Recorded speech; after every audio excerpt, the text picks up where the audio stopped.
This is the first National STOL event. I vowed I would never compete. I'm like, it's not for me. And I still say I'm not competing. I'm in the rookie class, just the most laid back class. There's no regulation on what kind of plane you have or anything else.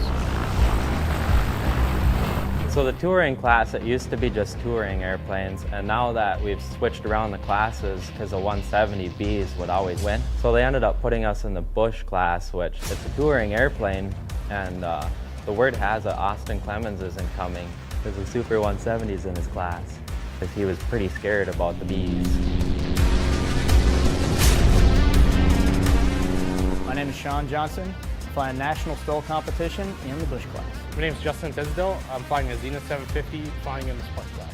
My dad and I would always go to events and things like that, and I would always look up and just see people flying. And for me, it was something that I dreamed of doing. It's something that he dreamed of doing. We grew up like kind of poorish, and he was a cop and couldn't really afford to do that kind of stuff.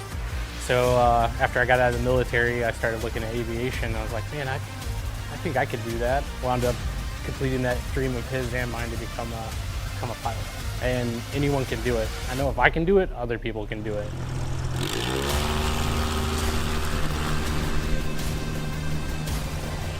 You know, I'm going to be in this new class, the Bush class, so I think that's pretty awesome that they think that these bigger four-seater airplanes can compete against these planes that are 3 times the price.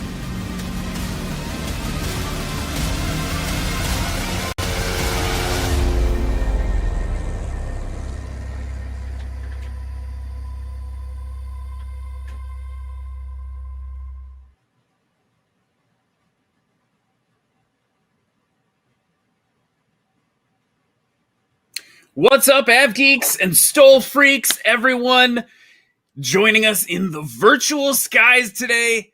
It is so exciting to be here. It's my first ever eSTOL competition I get to join all of you for. My name's Ryan Dabrowski. Below me on your screen, the legend himself, Burstix TV. Austin, how you doing today, bud? Good. How are you doing?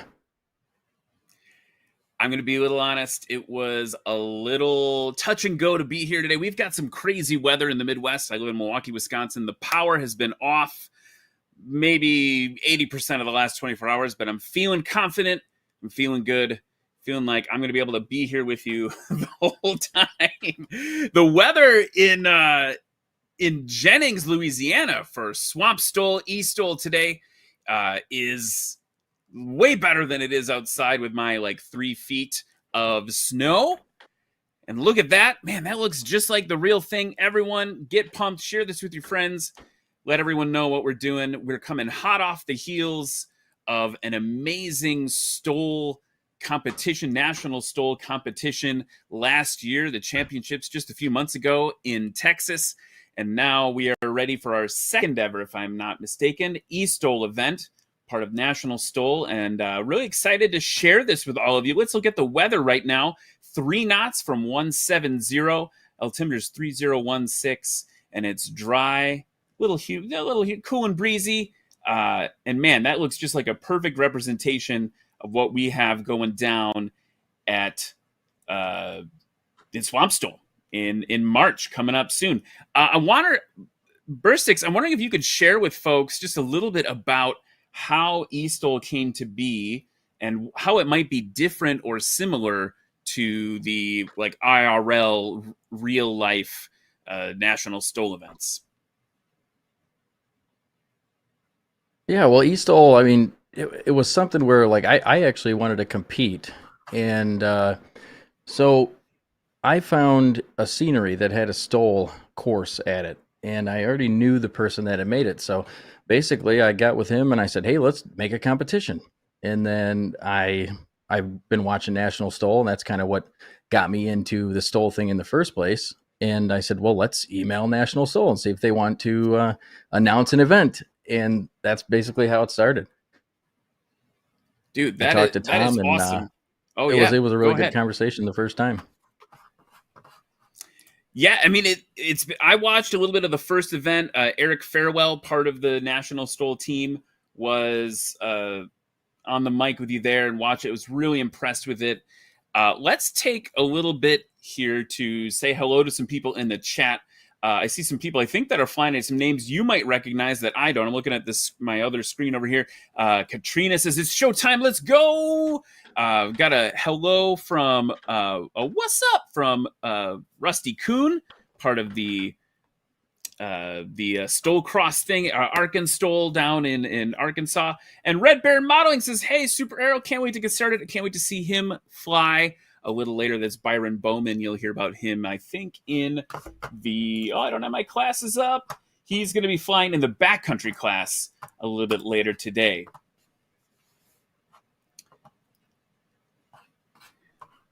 So let's talk about how National Stol and eSTOL work. We've got a great shot of this line right in front of you here, this red line, and then all these various distance markers. Basically, what I always say when we talk about this in front of the live crowds, the IRL crowds, we talk about how this is your spot landing competition turned up to 11, right? So pilots are going to pull up their aircraft up to that red line, and they're going to give it full throttle, just like they would in a real life aircraft, and they're going to fly up into the sky, and we're going to be able to judge.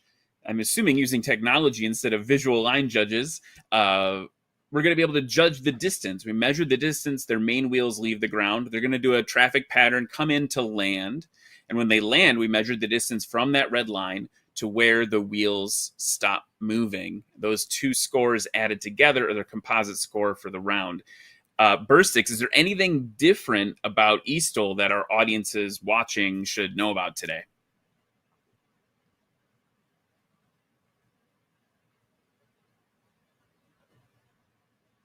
Yeah, I mean, really the only real difference is basically we have an extra line that's not there in real life, and it's just used for basically judging a little bit easier in the sim, since we can't really. I mean, we have drones, but we all know in the sim drones are not as perfect as it would be to stand right on the line. So, I mean, that's about it. The real difference for the field, anyway.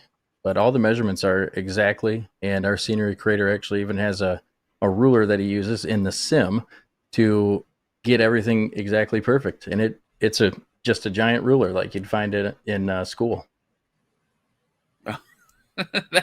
That's awesome. So we're seeing here now, we're seeing the start stop line there. That is, we see the first 20 feet of the competition course. I believe now it's time to go to introductions for the touring class. So up front in the beginning, we've got Midnight Rain and a Piper PA-24 from Maine in the United States. Tom Smith in one of my favorite aircraft, the Wilga, the PZL-104 from Pennsylvania.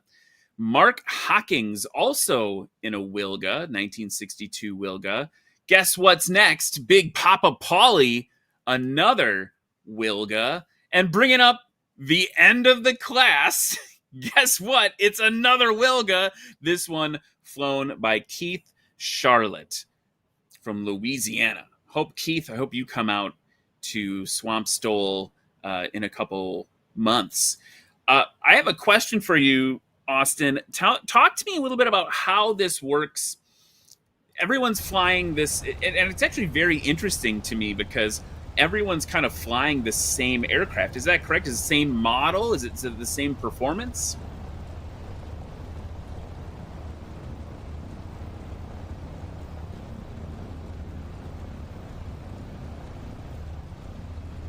Well, yeah, so if they're flying the Wilgas, basically they can choose between the 35X and the 80X. And really, the only difference is the 35X exists in real life. I don't think the 80X actually exists, but it's exactly the same thing, just an American, or in an English version of it, because the 35X is in Polish, and some of us that can't read Polish would like to be able to read the instruments in the cockpit. So that's basically the only difference between the two. And I think probably most of everybody in here is probably flying the 80X just to utilize that English language in the cockpit.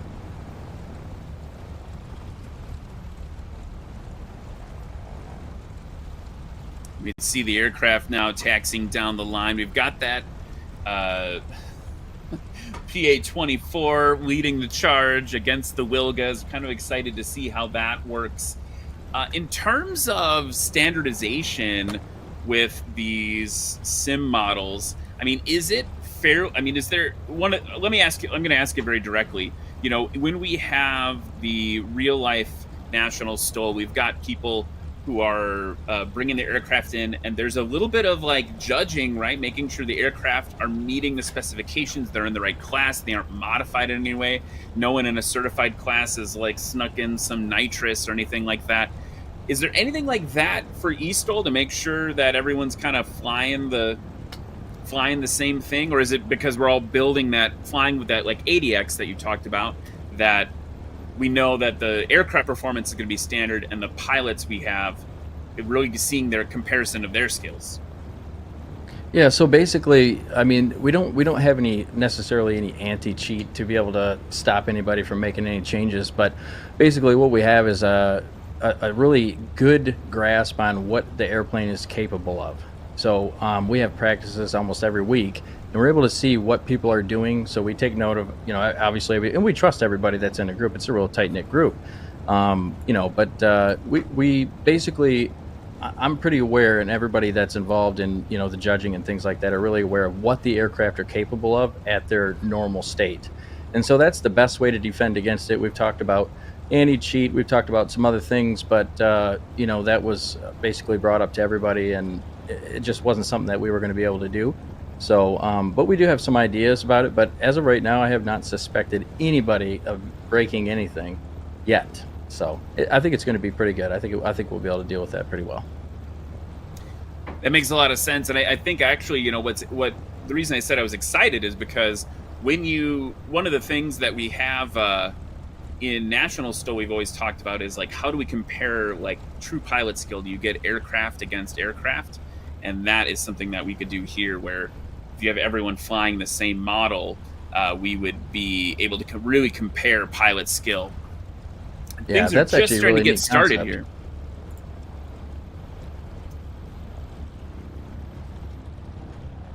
And I'm seeing in our chat here that this Wilga was based on Corey Robbins' Wilgabeest, and we got a Wilga taking off right now.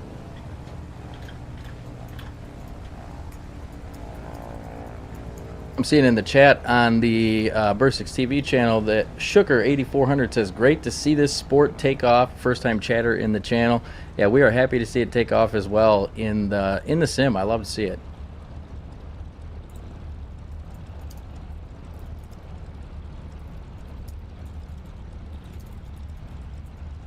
There are a lot of sports that do. There are a lot of sports that do, you know, the esports side of things.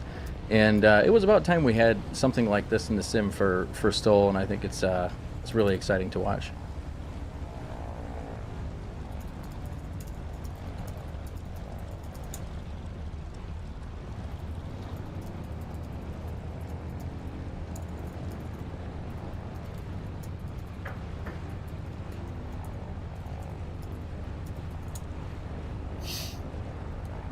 All right, next up we've got number 13, Big Papa Paulie in the Wilga.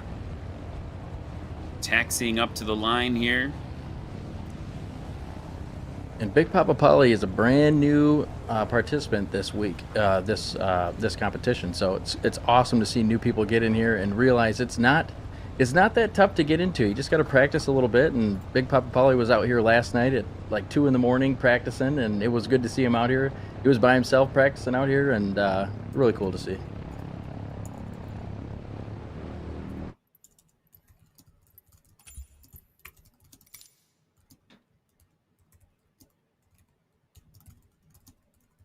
So Shooker8400 is rooting for his buddy Mark. I like to see it.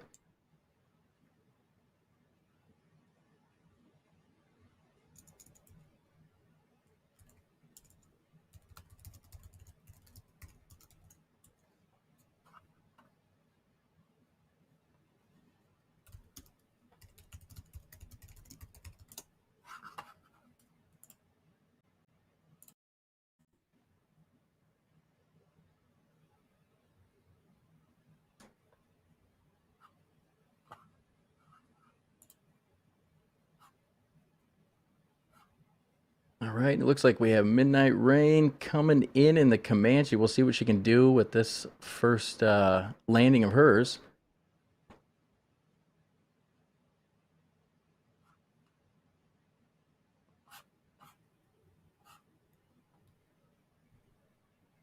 Looks like we're going to have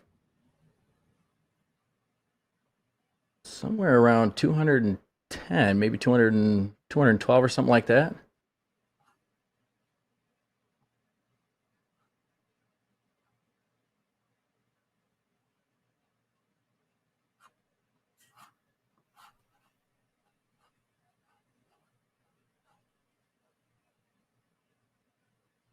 It's really good to see these guys. They did a lot of practice during the off time that we had to get this pattern down. It looks like Smitty is coming in with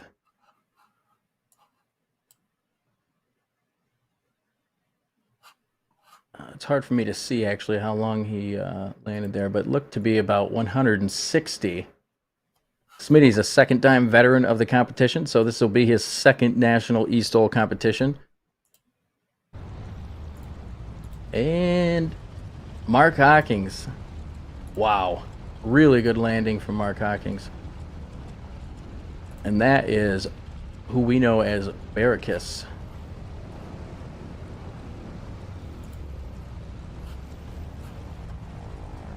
Looked to be about 100 feet from Mark.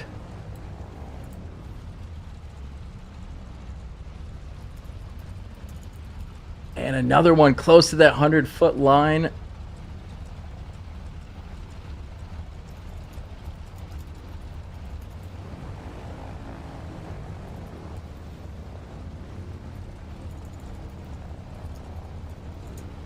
I'll tell you what, a Wilga with 400 horsepower in it really does do some damage on the STOL field, that's for sure.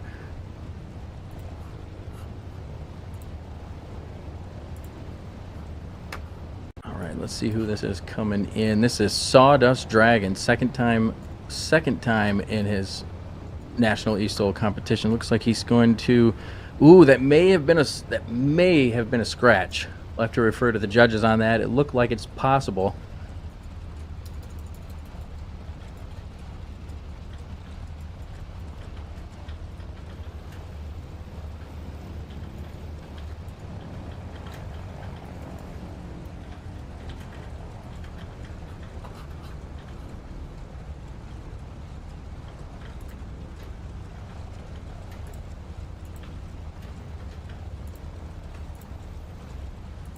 All right, and that looks like the end of the first heat, and they'll line back up again. Now, Midnight Rain is choosing to fly the Comanche because she loves it. So, the Comanche is a beautiful plane in the simulator. It's done by A2A, and they did a really good job with it. I mean, I think it's pretty much universal that they have done a really good job with the Comanche. It's probably one of the crowd favorites for Microsoft Flight Sim in the GA category. And typically, you don't see a lot of people that fly it doing STOL landings in it, but pretty neat actually. They had in the real life STOL competition, they had a Comanche join the competition. So we decided, hey, you know, why don't we do it in the eSTOL competition? And Midnight took that offer up, and she said, "I'll fly the Comanche." So. Yeah, I think that was at the Central Florida Classic a few years ago. Pilot named Timmy. I think his TikTok is like Timmy's Flow, and he flew the pants off that Comanche, and it was pretty impressive to see. That's a nice TikTok handle.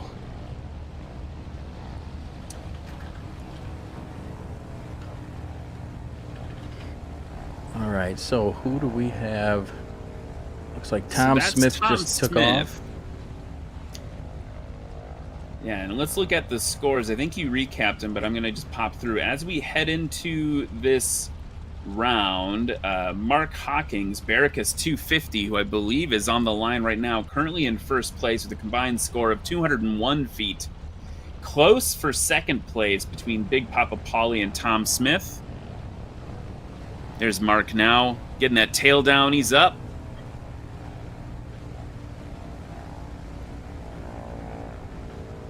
Big Papa Pauly at the line.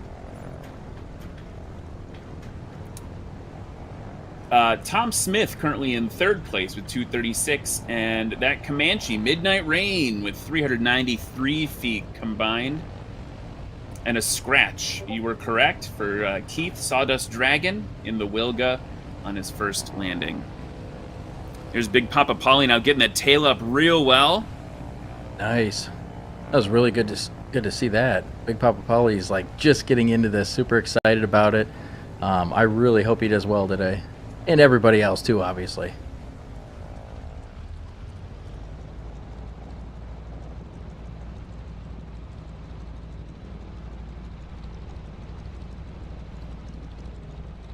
Here's So Keith yeah, I got now. about I got about 2 feet of snow. How many feet of snow did you say that you had over there where you're at? We had, I would call it probably 1.5 to 2 feet over the course of the last 2 days. Pretty rough. Very Yeah. different from here with what we're seeing in Jennings. And actually, you know, for people who aren't familiar with Flight Sim, how are the weather conditions here at eSTOL, Swamp STOL? How are they generated? How are they dictated?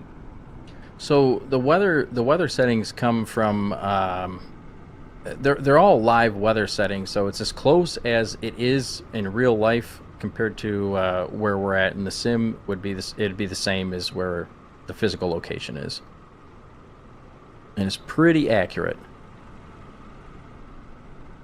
There's that Comanche now, piloted by Midnight Rain. Really good over the line, gave up a little bit of distance.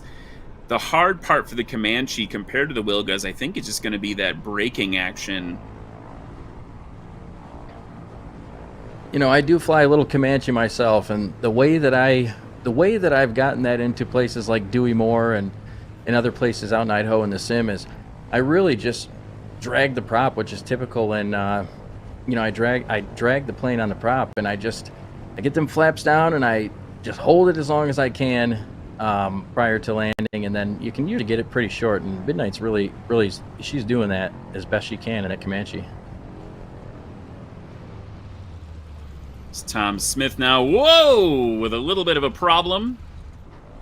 Oh no, with nose over. You know what? And Tom is in a full simulator as well, so when he's tipping like that, he's really feeling it the next morning. I mean, it goes about 15 degrees. It's actually on the National STOL website. There's a picture of it. If you go to the roster, you can see Tom in his full setup, and that thing goes about 15 degrees. So he was actually flying forward when that happened.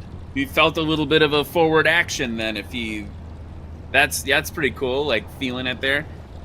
Yep, he built it himself. He's an engineer by trade, I mean, this thing, you should check it out, really, if you get a chance to. Stop on nationalstol.com and take a look at that roster and find Smitty, and you'll see his setup is really cool. That is very cool. I am rocking, not nearly, I think I've got an old, what's it called? Yeah, I got it right here. The old Logitech. The cord won't even reach to the camera, but I got the old Logitech Extreme 3D Pro. I know it. It's not. The problem is that you end up using I've got rudder pedals, but I use the yaw on the stick, and it's not easy to fly a slip when you're using your stick for yaw as well. No, not at all. And we had a nice landing out of Big Papa Pauly, and then coming in with about 141 or so, maybe 140, maybe 150, is Sawdust Dragon. But yeah, So back Sawdust to Dragon, so I was just gonna say, Sawdust Dragon just wanted to add the comment on the board now. yeah, which is that's all great. that counts. He's still got one heat left. He can try for the gold next heat. But back to the yaw thing with the stick. I mean, I had to do that for about 2 or 3 weeks, and oh man, I don't know how anybody does it. I guess after you have rudder pedals, it just feels a lot different. So you know, I still dread the memories of those couple weeks without my rudder pedals, and I'm happy to actually have some MFG crosswinds now. Graciously donated by one of the viewers of my channel, and it was kind of one of those crazy things that I was like, wow, I couldn't believe that it was actually, they were actually donating them, but they wouldn't take no for an answer, and I was like, okay. So they sent them out, Wow. and they're very nice. While we get ready for the third and final run of,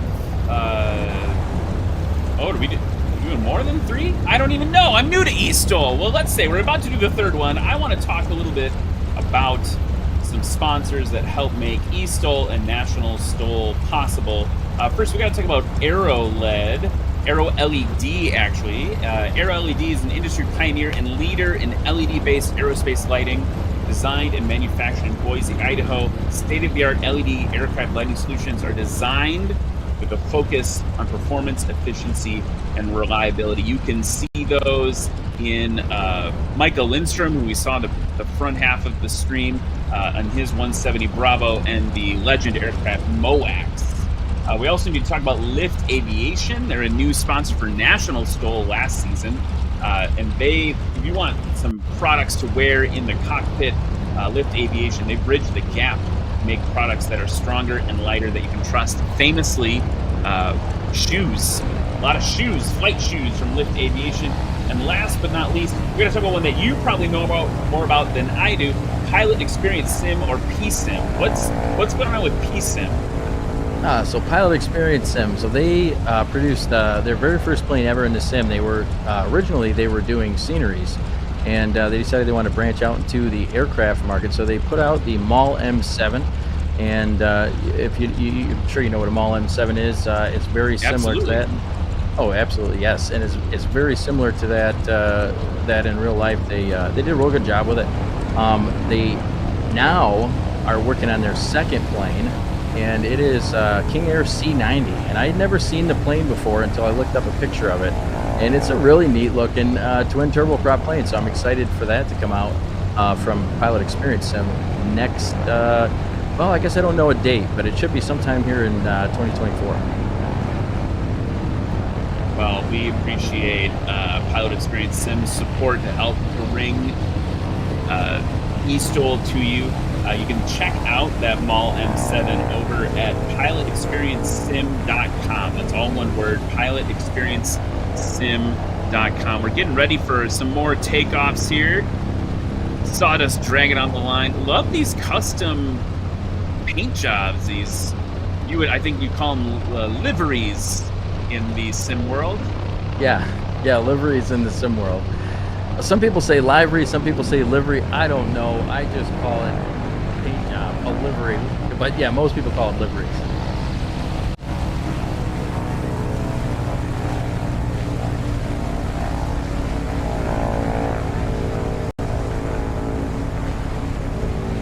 Keith Charlotte into the wild blue yonder there. I believe that means we should see Midnight Rain on approach here. Wow, that is really, really great to see these guys in such close formation. I mean, I'm impressed. They have practiced hard. ADK had them going around and around for 3 different practices on the way, to our event here in the weeks leading up to it.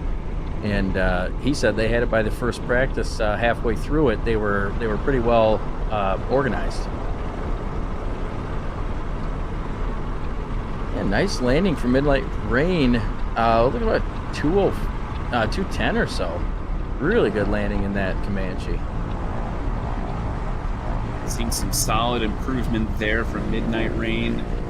And you are correct, that last landing was 207. So that will actually be the best run for Midnight Rain in the Comanche, lowest score of 338. Tom Smith now in one of the Wilgas. Best run so far for Tom Smith, 236. Currently has him in 3rd place. Very close to the line. A little bit of a bounce there. Getting her stopped. just over 100, looks like 120 feet there. Nice landing.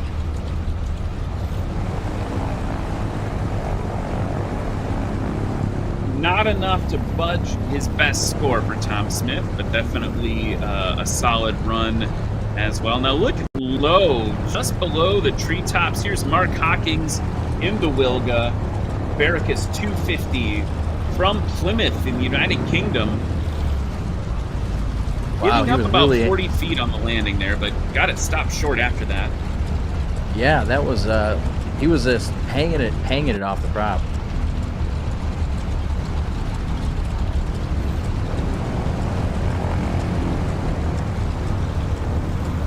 Yeah, Big Papa Polly coming in. Oh, it looks like.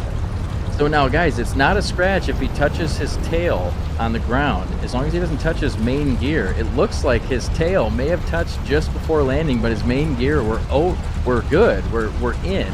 So really good landing on a Big Papa Polly. Where did he learn how to do this so fast? This form is amazing. That is very cool. And I also want to note quickly before Sawdust Dragon comes in, Red Baron said he's flying without rudder pedals today. He's only flying with a stick, so he's twisting and shaking too. Byron is a good friend. He's been a follower of my YouTube channel for a long time, and I obviously wish him luck. And so I will have a little solidarity for him with that. So there's the end of the class now. That's the end of the Touring class. touring class. Thank you. So you Sawdust can hear me Dragon click rounds it around out. a mic computer. Sawdust Dragon to round it out, and man, that was really nice round. You guys did so good, and it's really great to see. It does. It makes you happy to be putting something like this on and watch everybody and how professional they are. I mean, it's just amazing. So let's go to the scores. I was going to hop to the scores for for the class here, presented by Hartzell Propeller. Midnight Rain in the Comanche. Wasn't expecting that. No, it's not ordered correctly on that sheet.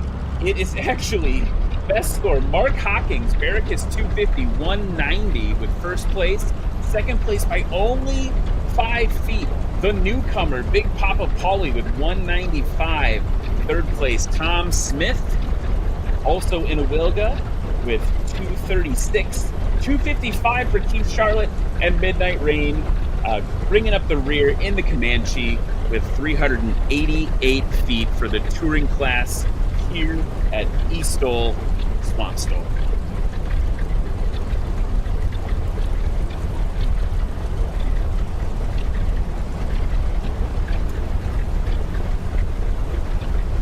So we are going to get ready for the Backcountry class with a guy named Frankie Poops leading the class. But first, let's go to a word from our sponsors.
are back in a sunny and beautiful virtual Jennings, Louisiana.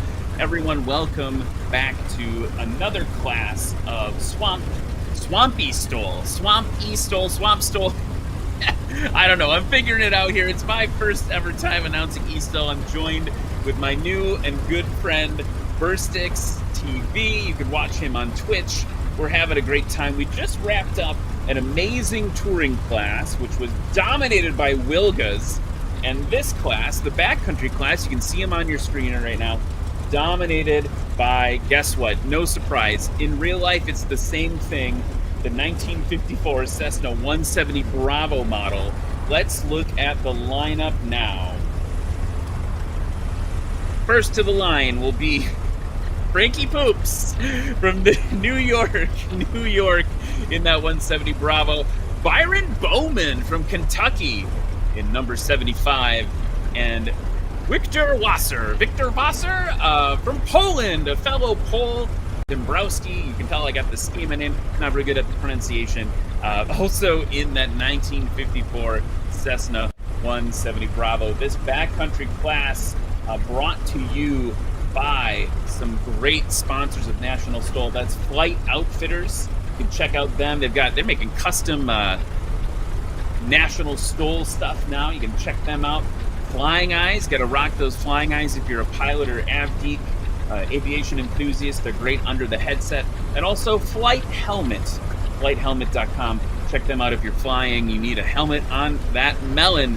Be safe. Luckily today, no helmets needed unless you really want to go hard. I wanted to talk, Burstix, more about the experience for these pilots in their home setups. They're flying on a computer. This is all in Microsoft Flight Simulator, I believe. Are there any rules about how if I were to fly in eSTOL, which I'm actually really excited. I think I could win the unlimited class. I want to wait and see how they do today, but I have something up my sleeve there. But I'm curious about what's it like to fly at home? Are you limited to cockpit view? Like, tell me what that experience is like. So we don't have a rule on limited to cockpit view, but it's general in the bush and the STOL world that it's much easier for spatial orientation and everything like that to be in the cockpit anyway. So I think most of the pilots are going to be flying in the cockpit. We do have quite a few VR pilots. So they are, locked in the cockpit pretty much. I mean, I think the VR people can, I believe they can go outside of the cockpit, but most of them, I mean, you watch a VR stream and they're always in the cockpit. So I think, most of them will be in the cockpit. As far as setups, I mean, we talked about Smitty's setup. He's probably got the most fantastic setup there probably could be for flight sim. I mean, he's in VR, he's got the full simulator. And then you got, everything in between down to, Red Baron with just flying with his stick. And you watch Red Baron today, he'll do well with just the stick. So I don't think it takes anything fancy to really do this. I think you can get into it at any level and start out and do this. So if you guys watching at home want to compete in something like this, it's a short process to start in this. So if anybody wants to do it, hit me up or hit one of the guys up, and definitely we'll get you hooked up and you can be in the next one. See Katrina here in social talking about how she flies VR and it's so amazing. Check out Frankie Poops now. A little bit early on the pullback there, if I were to give some feedback based on what I see IRL with the 170Bs. Got that tail up super high right away. Wasn't quite going fast enough to fly yet with that pullback. But still, I mean, it's first round. We can dial that in. Here's Byron Bowman now, Red Baron 1415 from Kentucky. Frankie Poops brings a crowd with him. I'll tell you, he really does. I mean, in the chat last event, in this event, you see a common phrase, and it's poops, but with like 75 O's, because everybody's so excited to watch him fly. Byron Bowman working those flaps, nursing him off as he gets a little more altitude over the obstacle. And here's, it's Mr. Glider 7205. Is it Victor or Victor? Victor? Victor, right? From Poland? I'm not sure. Sorry. I'm not sure how that's pronounced with a W, but I think maybe Victor Wasser. You pronounced it better than I did. Yeah, I mean, I'm just guessing. But I appreciate that.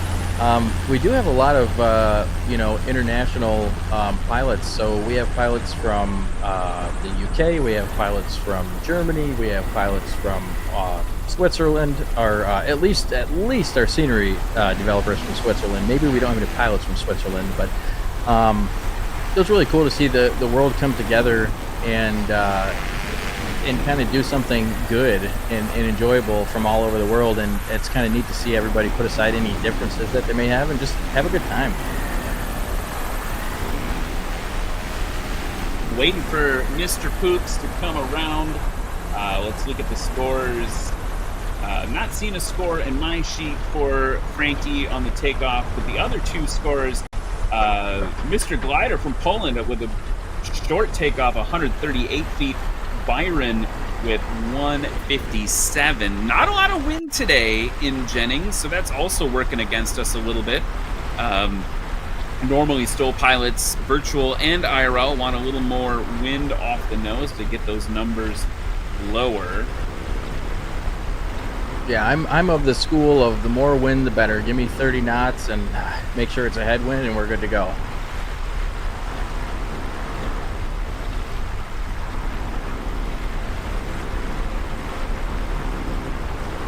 Here's Frankie now, low on approach.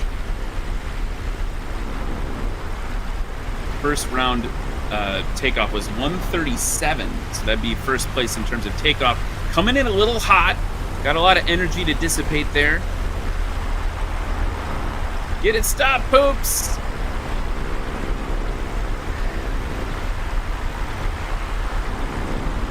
He finally did get it stopped down there. That C-170B is... It's real tough in the sim to get stopped for me. Some people really seem to like it. I mean, there's some people that can get it stopped real short, but and I know Frankie flies it, so I'm sure we'll see some real great scores out of Frankie yet today. He might just be playing it safe for that first round. I gotta laugh. In social, ADK says it's Victor, guys. It's Victor. Whoa, big bounce for Byron now. Little bit of brake fade to the left. Stopped right around 180 feet, though. That's going to be good for the score. Oh, and guess what? It just changed to a DQ. I'm guessing that was a scratch. Did you see it? I didn't see a scratch. I did catch that. I didn't want to interrupt you, but I did catch that. It was a scratch. But that's all right. We'll see those. You know, I like to think if you don't see some scratches, everybody's playing it way too safe. I totally agree.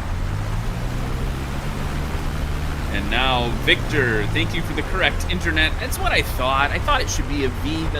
My Polish genetics were kind of screaming inside that it was wrong. But here we go from Poland. Victor Wasser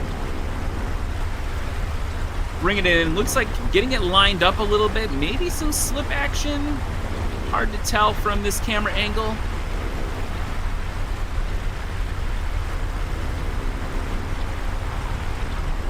Looks like we have a lot of Team VR in the Versix TV chat. It seems like after we talked about VR, there was a bunch of comments about VR in there. So shout out to the Team VR people over on the Versix TV channel. And Victor putting on a clinic, really dropping it down there. Stopped very short. Really nice landing. Looks like about 80 feet, maybe a little lighter than 80 feet. I don't think there was any scratch there. So right now, coming out of the first round, we've got Victor Wasser with a combined score of 211 in first place. Red Baron, Byron Bowman from Kentucky would have been in second place, but DQ'd. And then we've got Frankie Poops, currently with 534. I gotta believe that with a name like Frankie Poops, he's going to be putting down some really tight scores. So had a little trouble getting that one stopped last time for Frankie. And I think if he can just get heavier on those brakes and land a little bit shorter, he'll be good to go and be competitive as well. Yeah, cool short story about Frankie Poops. He actually was one of the first people to teach me how to fly in the flight sim, and he taught me throttle control, to extend or shorten your landing point, and he taught me how to recover from stalls. And I'm always appreciative of that, man. I think about that day often. That was one of the first days I really started understanding about what STOL flying or bush flying really is, and that was just a short 11 months ago. Byron very gracefully off. So Cube93 in the Verstix TV chat is asking, so does the tail wheel have to land over the line? And that is negative. It does not have to land over the line. Depending on the setup of your plane, whether you're nose wheel or tail wheel, your main gear is going to be the two wheels. So your main gear is going to be your front gear on a tail wheel aircraft, and it's going to be the back gear on a nose wheel aircraft. So just the main gear have to land over the line, and that's a great question, Q. Huge vertical for Victor there. He gets off the ground, really quite competitive.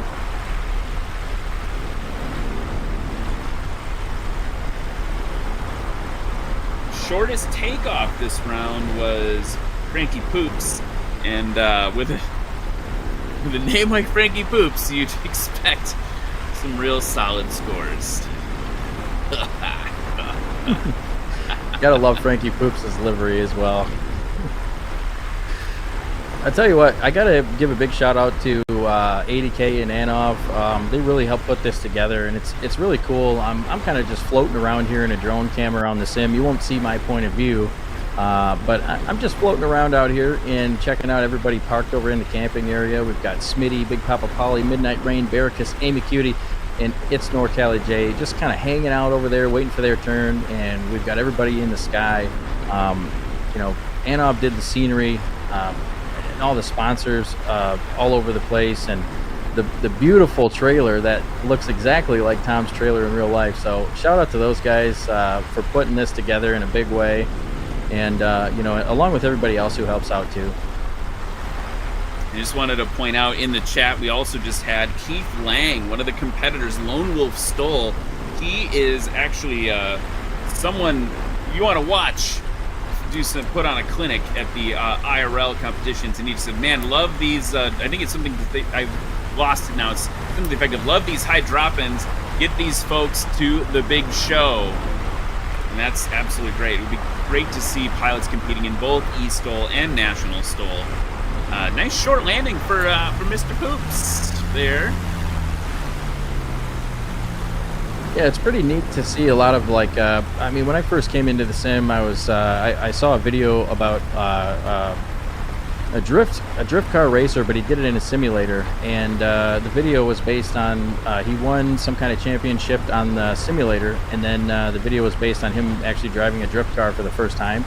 And you see a lot of that. I mean, I've even heard stories about people in formation flying in real life today that started out in the simulator. So I think we will see some of these people in real competitions. Someone like Byron Bowman, who is in flight training right now. I mean, it wouldn't be crazy to think that we could see him in some STOL competitions in real life soon. Byron Bowman taking out one of those virtual distance markers there as he gets off the course. But yes, also A&P school for him as well. So he's aviation through and through. Here comes Victor now, getting it lined up. Currently in first place with the lowest score of 211. Let's see if we can improve on that. And again, I want to talk about our sponsors for this. Got those flaps just popped down. See what happens here for Victor. Giving up a lot of distance there, really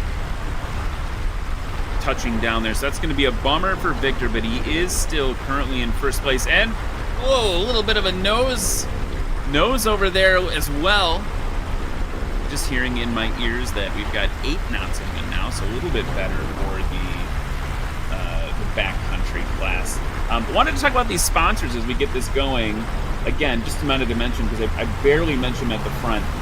Flight Outfitters, knee bags, accessories, all the items at Flight Outfitters are driven by their passion for flying. You can get an exclusive National STOL jacket. They've got a custom landing page on their website you can go check out. Hopefully get some eSTOL merch from Flight Outfitters soon. Also, don't forget to check out Flying Eyes Optics. If you want to buy a pair of Flying Eyes glasses, go to their website, save 10% with coupon code National STOL, one word, all caps, and then Flight Helmet. We got to talk about flighthelmet.com. So important at the IRL events for everyone to keep their head safe. You can see we're definitely flying competitively here, so flighthelmet.com. Check them out. You can save $50 with coupon code NSTOL50. NSTOL50 for flighthelmet.com. Go check them out. Full service independent helmet company. I wonder if Smitty wears a helmet in his full simulator getup, or at least if he has something to strap him in. I mean, that's 15 degrees doesn't seem like much, but when you're tilting 15 degrees on a nose over, I mean, it's not crazy to think he could fly right through the monitor he's got hooked up there. Another kind of textbook STOL takeoff by Byron there. Yeah, you know, I'm wondering about, I'd love to see some footage from inside that simulator. And you said he built does. that? Yeah, built it himself, and I mean, this thing looks like he bought it for $15,000. I think he likens it to the way that he gets away with buying that, you know, by getting his wife's permission, I guess. Kind of something he joked about one time was he told her it's the same price as a motorcycle, and maybe he sold the motorcycle and bought that, but you know, he was joking about that one time, and I was thinking, man, that is a lot of money for a flight simulator setup. But I mean, if you're building it yourself, then you're saving money on it. So I mean, what is something like that going to cost? It's very extravagant.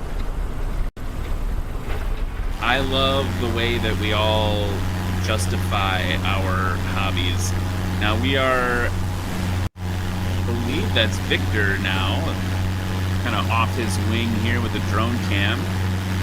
And I wanted to mention the landing, or the takeoff for Victor was pretty aggressive. I think if we were in an IRL event, the air bosses might say like, hey, keep that nose down a little bit there, Victor. You don't need to go that hard once we're off the ground. Actually, race control is telling me that in normal competition at National STOL, there would probably be a DQ for too aggressive a takeoff. The issue there is angle of attack, right? So let's go to Flight School 101 for a second.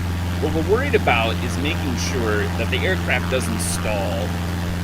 And you see all of these aircraft, all these STOL aircraft are playing within using angle of attack, the angle that the apparent wind is hitting the wing. They're leveraging that to get these short takeoffs and short landings. But if you go too far, aircraft can stall. A little bit of a balloon there for Poops. Was kind of diving for the line. I'm guessing that's going to be a go-around. Looks like it.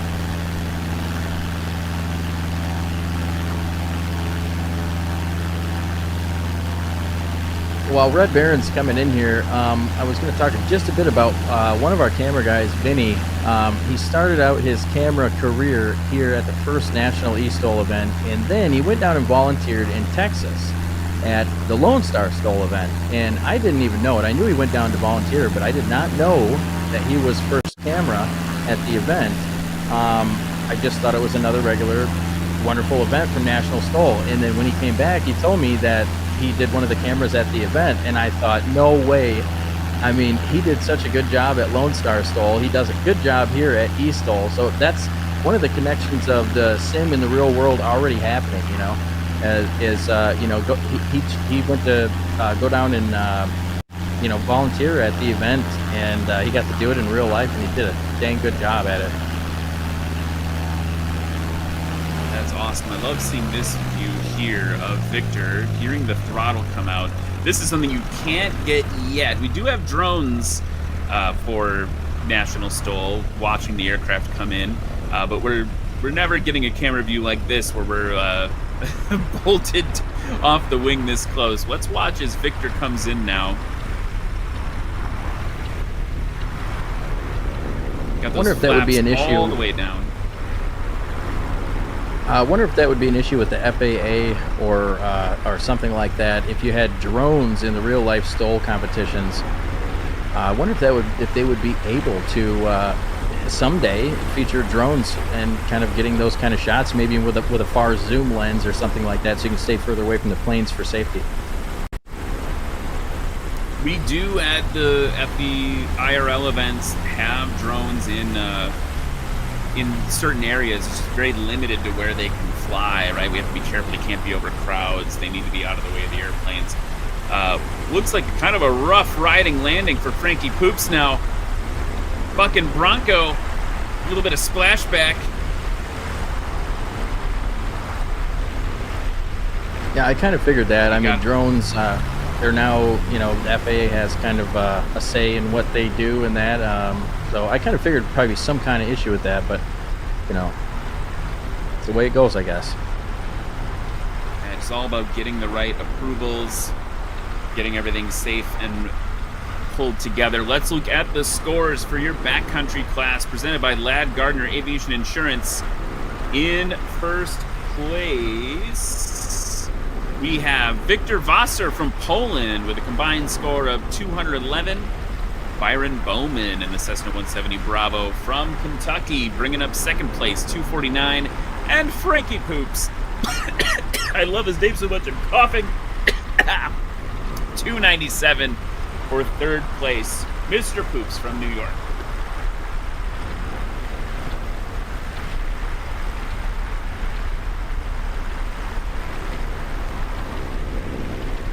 Great round for those guys. So we're gearing up to go to the unlimited class. We've got a stacked class with some Zeniths and a Savage and a Rands. But first, again, let's go to a word from our sponsors.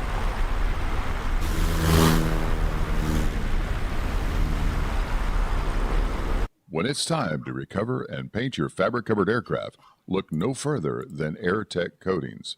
Since 1982, our FAA-approved system provides you with a shiny, durable, easy-to-apply product.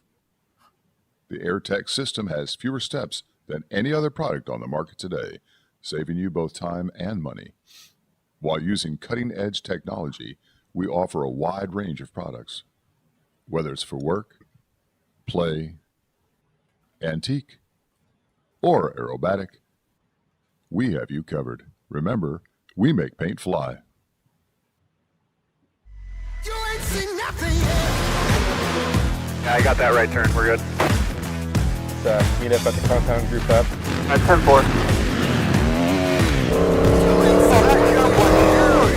Yeah, for sure, dog. Good, little driver. Straight on through.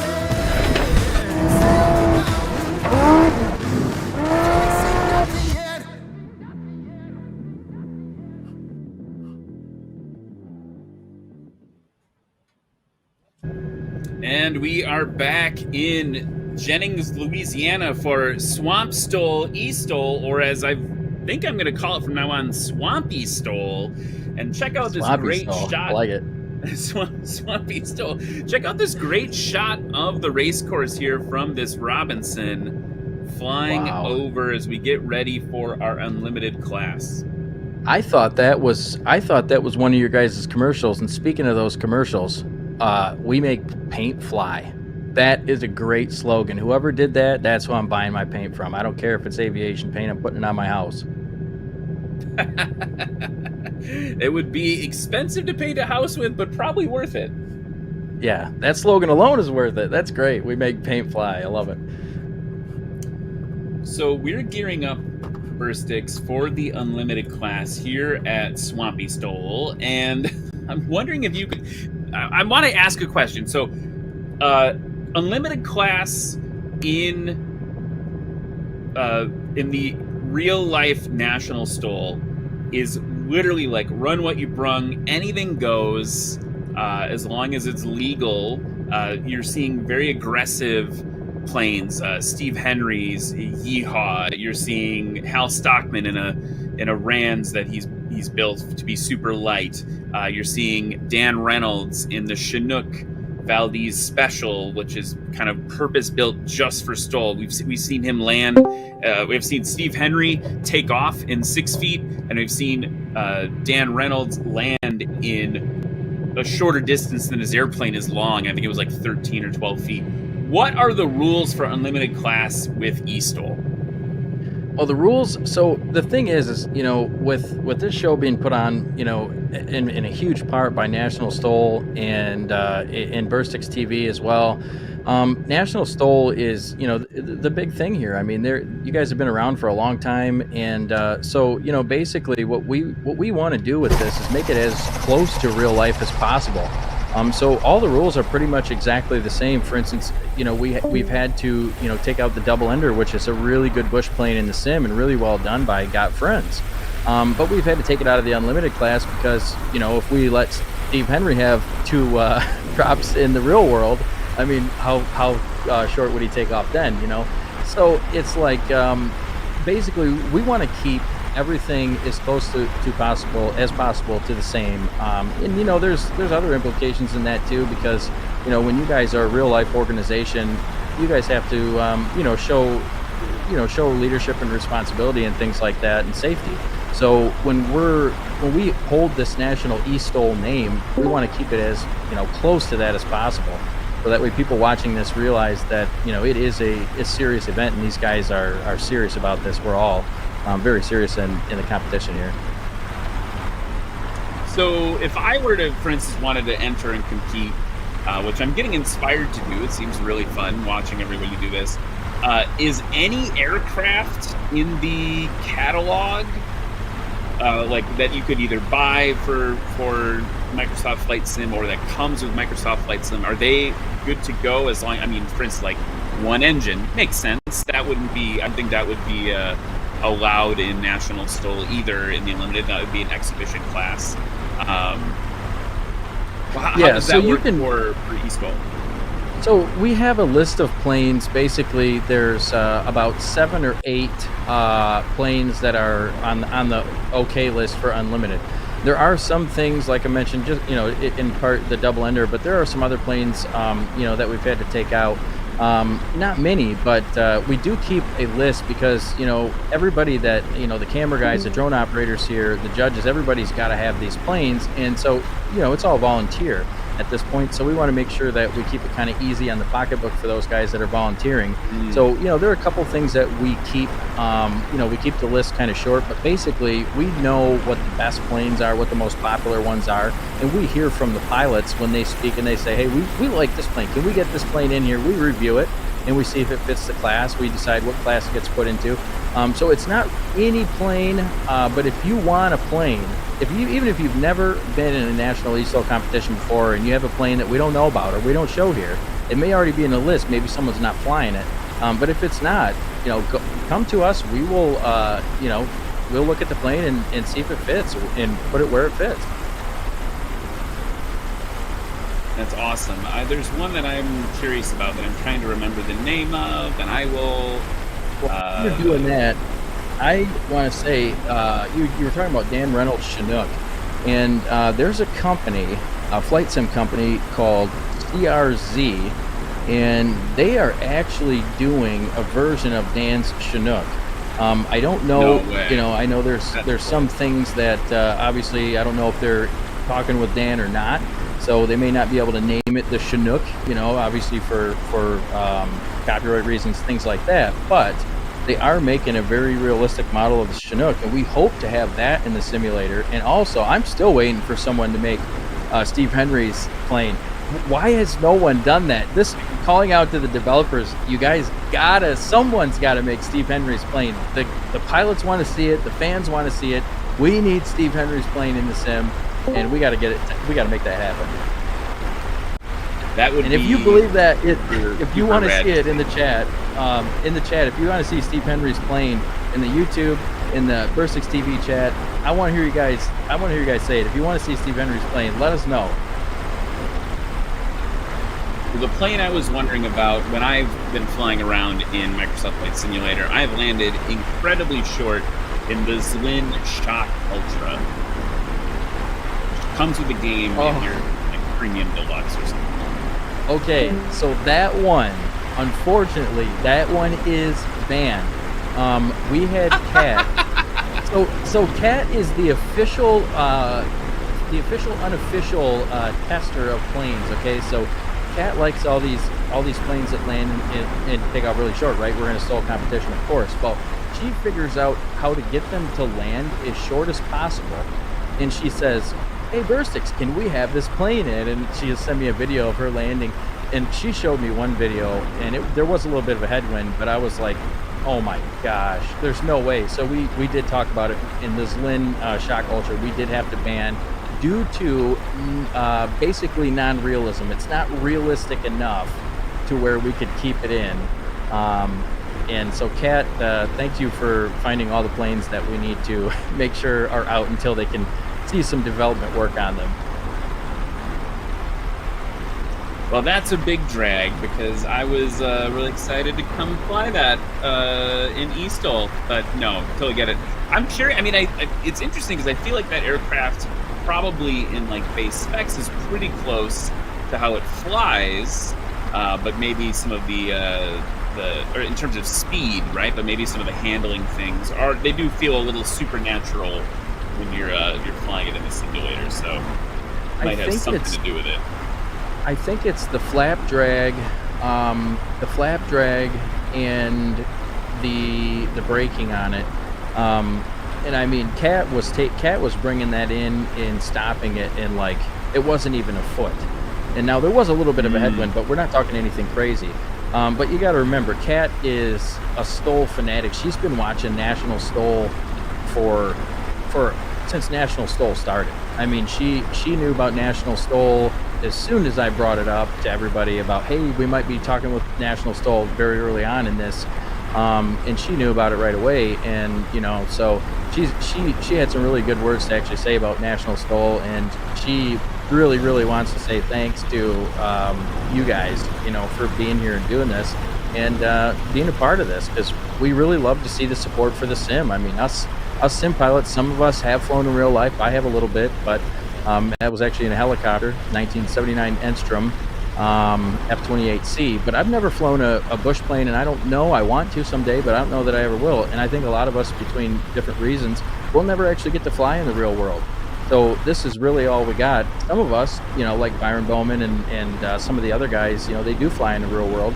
But they still enjoy flying in the sim, and I see that a lot more and more. Where whether you're a real pilot, you're a pilot in real life, or just a sim pilot, I mean, it's really good to have you guys on board with this, and I appreciate all the work that you guys do for it. No, it's really exciting to see the eSTOL kind of extra side sport here taken off, no pun intended. In the Discord for National STOL pilots, eSTOL is just part of like same legitimacy, and it's fun to watch the eSTOL pilots kind of take it over. Let's go. We've been waiting for some technical difficulties to get you this unlimited class started, and I think we have them all worked out with all of our competitors. So this is brought to you by Simworks Studios. Let's go through the lineup. Kat Blue Flame, 2000 Zenith CH701 from Great Britain. Lucy Radstack is not able to join us, so that position will be open. Norcali Jolson in the 2023 Savage Carbon Cub from California in the United States. And bringing up the rear of the unlimited class, Amy Cutie in a 2023 Rands S6S. We saw that just a minute ago on camera, and she is from the Netherlands. So that's really exciting to see. We're going to get this unlimited class kicked off in just a moment. While we get ready to do that, I want to talk again about this sponsor. We already talked about Simworks Studio.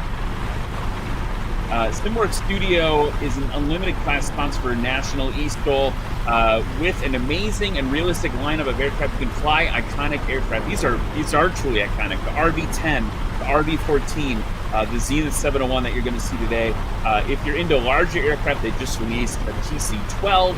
They're high fidelity renditions of these aircraft, and you can step inside, see how incredible it is. Go check out Simworks Studios, and you're going to see Kat Blue Flame fly one of these Simworks Studio aircraft during the unlimited class. Maybe Actually, not. Sounds like we maybe can't get her in. We might not be able to see her there. While we get ready to go, go ahead. Seems like her sim might not be loading right now, and us Microsoft Flight Simmers, especially me, as my chat will know, we've all been through this before. So sometimes it happens in the flight sim, and we'll go on with these two, and maybe she can get it working. But I wanted to mention SWS took a little extra time along with Justin Tisdale, who you probably know very well. They actually took the time to go through the 701 and give it realism numbers based on National STOL, historic numbers from real life. So I want to say thanks to SWS for doing that. I mean, they offered that up, they took that offer as soon as we asked them to do it, no hesitation. Justin and I spent countless hours going over the plane. Justin was actually on the run all the time. As you know, he's a busy guy, but you know, he joined into Discord. I was flying it. I shared my screen with him, and we were able to get that 701. I mean, just as close as possible to the real world numbers that we saw from the STOL competitions that you guys hold in real life. So shout out to SWS, who is the sponsor of the Unlimited class, and we really appreciate SWS for doing that, and we're glad to have them here as a sponsor. Yeah, really cool stuff. And yeah, Justin Tisdale, you want to talk about someone who's got more heart than almost anyone I know. Just really passionate, really putting in the work in the National STOL circuit to get better and better and better. And we've watched him overcome so much adversity with that aircraft that he's built there. Part of the challenge of building an aircraft is you got a lot of gremlins to get out sometimes, and he's been chasing those all last season. Excited to see what he does this season. The other sponsor I wanted to talk about while we gear up for the Unlimited class here is Legend Aircraft. So they were so kind. This is not your grandfather's Cub, basically. They were so kind to host us for Lone Star Soul in October. We have a bunch of Legend Aircraft. These are your MOACs, the mother of all Cubs. Love seeing them. Look at the tail cat there, taking off with that tail down in that zenith. She is a wild woman.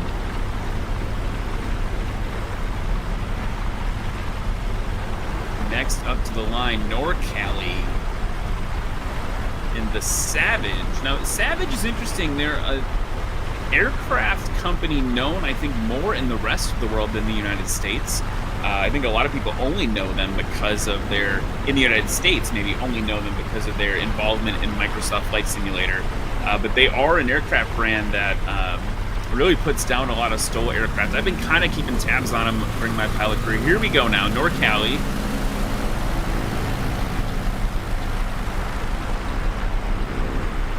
Now, a little note about that plane there. It is equipped with nitrous. So it actually, I think it's the only plane that's will be seen here today that has nitrous in it. And so real competitive plane on the takeoff. And typically you're going to see people, starting with those flaps down like Steve Henry does in the real life competitions. In many cases, starting with those flaps right down, hitting that nitrous and just shooting off into the sky. Look at that beautiful takeoff from Amy Cutie there in the S6S, the Rans. Let's look at the takeoff numbers. NorCali, it's NorCali J with the 2023 Savage Carbon with the nitrous, I guess virtual nitrous there, 66 feet for the takeoff. Amy just putting down a great number as well, all the way from the Netherlands, no lag on that connection, 98 feet. And then Cat Blue Flame, very aggressive takeoff, but I think just stuck to the runway a little bit with a takeoff distance of 148.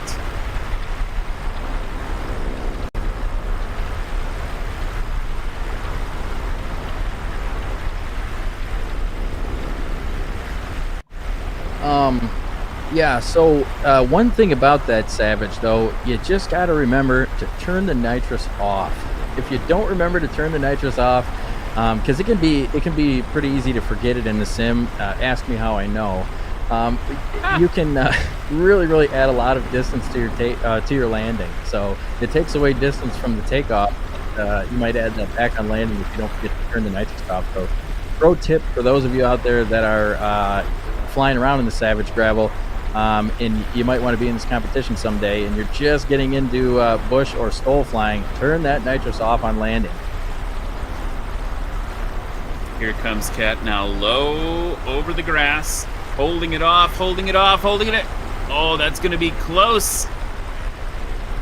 It's whoosh, landed short there. I'm not sure if that was a scratch or if it was good. I think it was good, but I think maybe there was just a glitch there where I was watching real closely. It looked like it was good, but we'll have to wait for, like you said, the official word from the judges.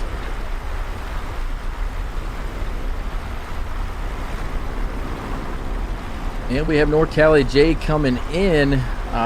He is a longtime bush pilot and scenery creator in the sim. You can check out some of his freeware sceneries to enjoy your bush experience on Microsoft Flight Sim over on flightsim.to.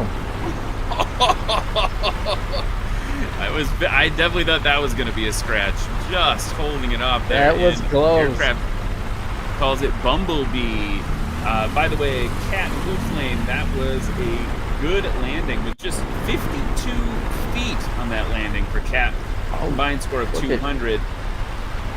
Look at Amy coming in the slip in the Rans S6F. Coming in hot.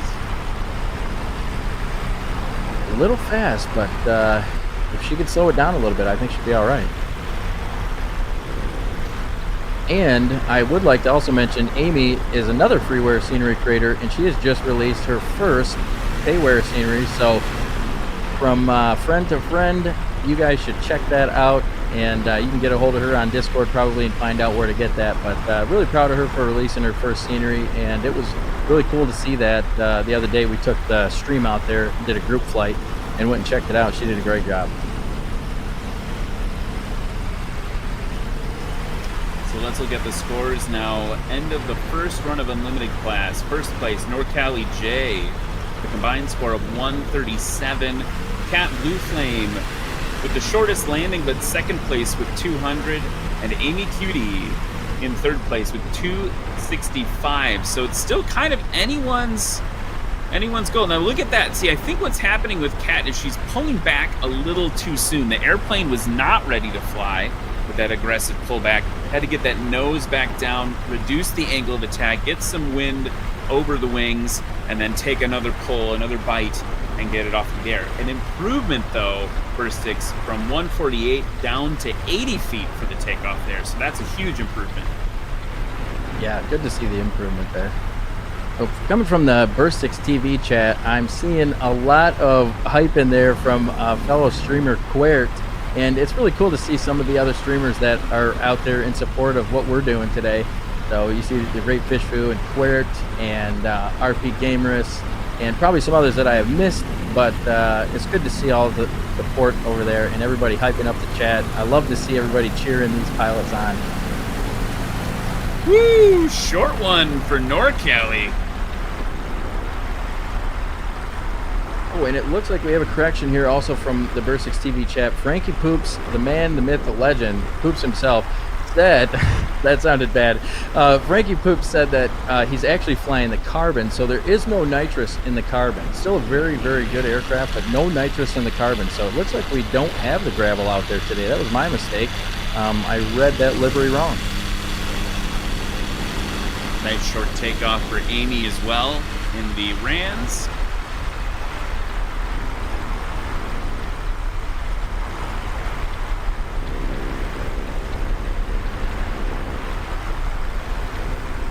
So, Burst 6, if someone wants to get involved, you mentioned earlier that it's, easy to get involved in eSTOL. What's the first step people can take to try to compete in the next eSTOL competition? So, the first step that would be probably the easiest step I can share a link to my Discord in my chat, and then I'm sure on National STOL side, you can share a link to the National STOL Discord. I think the best thing to do would be to just join the Discord and, just communicate with one of the moderators or, one of the pilots in the chat and tell them that, hey, I'm ready to do this. It's not scary. It's, some people might be a little intimidated, like this may be, maybe too hard to get into. But as you can see with Big Papa Polly, I mean, he decided 2 nights ago at like 2 o'clock in the morning that he was going to do it, and he got second place today. So if you want to join in, Discord's probably the best way in the flight sim community to reach out to anybody. So in my chat, there is the Discord there. Join that, get a hold of me. I'll hook you up in the right direction, and anybody can join this. And then also, I'm sure National STOL can share their Discord on your guys' YouTube. That would be awesome. I might check that out. I'd love to give it a go. I want to see you in, but you got to promise me. I'll let you do next event, but then the event after that, you gotta announce for me, and we gotta find someone else, and then you gotta let me compete because I want to compete. Oh, too, sure, bad. yeah, I've been yeah, wanting yeah. to so bad. But I'll definitely take over the next one, even if I have to do it by myself. I will take it over because I want to see you out there in the skies. That's the funnest part about this for me, is watching everybody fly.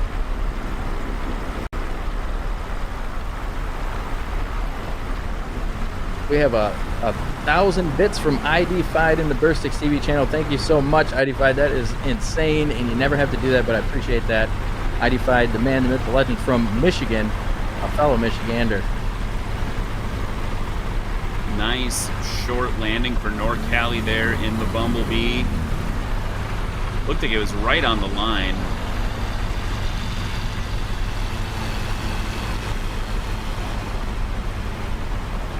I can't believe I mistook that for the gravel. I should know better than that. It says carbon right on the side, and you had got friends in the chat as well stating with Frankie Poops that it was the carbon and not the gravel. Like I said, I need some better glasses and some better graphics. Huh. Now waiting on Amy Cutie to come over the line and drop in for the end of the second round of the Unlimited class. Things are tightening up a bit. Cat Blue Flame now in first place with 112. NorCali J did improve his score down to 122. That's good to see. NorCali J is part of the Candonians, so and so is Frankie Poops actually. So it's good to see some of the Candonians coming in here and doing well in the competitions, because those boys do a lot of bush flying. That's about the only thing the Candonians can be found doing on any particular day, is doing some bush flying. Maybe a scratch. It's hard for me to tell. Woo! I was a little far away. Yeah, I'm going to call it. Yep, that was a called scratch from race control. So a scratch on the second run for Amy Cutie. And as we get ready for the third run, I would invite everybody. It's going to be so rad. Swamp STOL here in Jennings, just like you're seeing on the screen now. March. In March this year for National STOL. Definitely worth coming to. Let's see, pull the date up. Right now, March 22nd and 23rd in Jennings, Louisiana. That's Swamp STOL. And then we're headed over to, tentatively, Arklahoma STOL in May 24th and 25th. And then after that, in June, up to Clarion, Pennsylvania for Appalachian Mountain STOL, June 28th and 29th. Things get real busy over the summer after that, heading to Red Wing STOL, Sodbusters the weekend before Oshkosh, and then right after Oshkosh, just a week or two after, up in Pinedale, Wyoming, and Rocky Mountain STOL. So a lot to hang out. That's almost every month. Almost every month this year once we start in March. So definitely check that out. Come see one of these in person. Would love to have you there. And literally looking through the rest of the schedule, We're up in Oregon, we're in Gallatin, Tennessee, and then also down finals, the finals in Lone Star STOL, Sulphur Springs, Texas, that again presented by Legend Aircraft. So basically, kind of does a ring. We do a ring around the country for National STOL, and we'd love to see one of you at all these events. Now, you asked me earlier how to get into this, so let me ask you, if we want to come and maybe meet you and meet some of the pilots and see a real life event, how easy is it to do that? Where do we got to go? What's the one place to go to get into some real life STOL, and where we can find one maybe that's close enough to us, or maybe even travel across the country? Yeah, I mean, so the first thing I would do is go to nationalstol.com, where you can check in on all of the various events. As the events get closer, what happens on the website is they'll post details for camping, if you want to camp on the airport, hotel information, things like that. And then just come out. You know, the admission is usually pretty affordable, and it's a big family-friendly event. You know, you can hang out all day. Make sure you bring your sunblock. It's always a thing we tell everybody. And then you got food and stuff to, you know, there's always food vendors and things like that. Make a whole weekend out of it. So if you're going to spectate... Oh yeah, I was just going to ask, what if you want to do something like Vinny did and volunteer? I mean, what does it take to become a volunteer at a National STOL event where you can, you know, get in the event? I think Tom said if you volunteer, the tickets are at no cost. So that's exciting, and I think a lot of people would enjoy doing that if they can find one close enough to them. Would be the same thing. Just go to nationalstol.com, get a hold of somebody there, and become a volunteer at the real life event. Yeah, exactly. Yep. Go to nationalstol.com, check out the events. You can volunteer there. There's a Discord server for National STOL that helps coordinate all of that. You can hop into that through nationalstol.com. The other thing I was going to say is you know, if you are a pilot of a full-scale aircraft that, you know, you're proficient, you can be safe. We'd love to see you on the circuit. There's actually a rookie class where people competing for the first time get kind of, you know, the mentorship of the more seasoned competitors, and the stakes are a little bit lower pressure, and there's a little more room given to help teach you how to participate in National STOL. So that's a thing too. And to be clear, you know, we've got classes for almost every aircraft. So we've got people competing in Cessna 150s, a ton of people competing in 172s. There's a Piper Cherokee 140 that's tearing up the circuit every competition. So you don't have to have a hardcore bush plane like the MOACs, like the 170 Bravos, like Yeehaw. You can be flying in a, we saw someone be really competitive in a J3 one season. So worth coming out, trying. I think if you're a, you know, we talk about proficiency. The big thing is just to be sure that you are able to land short and able to land on a spot. You want to be proficient. You don't want to come in, you know, learning how to fly short field stuff at the event, right? You want to learn at home and then bring it to National STOL. That it's very approachable and everyone is so welcoming. Look at Justin Tisdale. Someone who just, you know, came in, the community wrapped their arms around him, and here he is now getting ready for his second season. Almost ready to go, by the way, for the Unlimited class. We got one more round to go. Want to give a little hat tip. Oh, yeah, go ahead. Sorry, go ahead. Oh, okay, Justin is he's really cool, man. I tell you what, he had a flight where he was leading about 9 or 10 pilots, and he messaged me on, I feel like I've known him forever and I only met him recently, but we've been talking quite a bit, and he messaged me and said, hey, do you think we could coordinate a group flight where we do the same flight that we're doing in real life tomorrow, so I can, you know, work on the you know, the call outs and things like that. And so we did it on the stream, and I couldn't believe, you know, everybody on stream. I don't do a lot of VAT sim. Well, Justin basically simulated VAT sim, which is a virtual air traffic network for this flight simulator. I don't do a lot of that, but I do it once in a while. But I'll tell you what, the stream really did a good job with that, and we were able to help Justin change his flight plane in real life with the simulator. So it's really cool to see those connections. And Justin's a great guy. I appreciate him a lot. We are under a green flag now here at Swamp STOL. Swamp STOL, I love it. Looks like we got a slightly different order now. We've got Amy ready to go, if I'm not mistaken.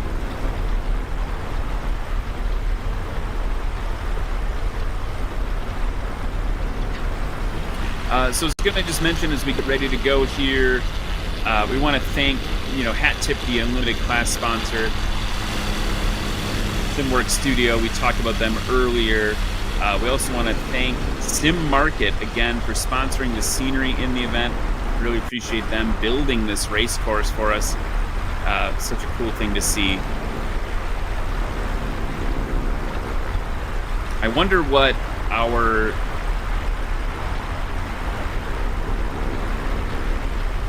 Matt Peterson, the founder of Swamp STOL, I wonder what he would think about seeing Swamp STOL in this virtual environment. That is pretty cool. Hopefully you're watching today. The Colonel himself, Matt Peterson, kind of brought Swamp STOL to life, and would love to see what he thinks about this, because it looks pretty accurate.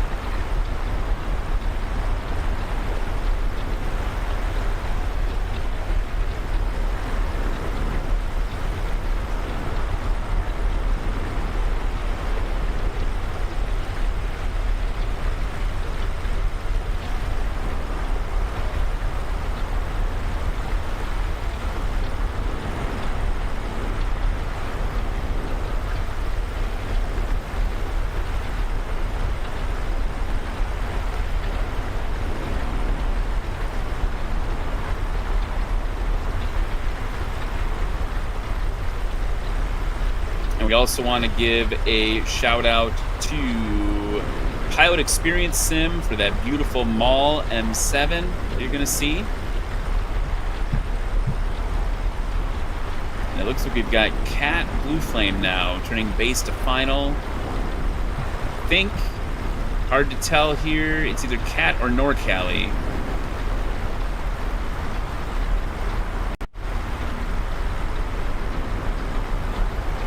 There we go, NorCali on final. You can tell that it's got the tail dragger configuration here, bringing it down below the trees.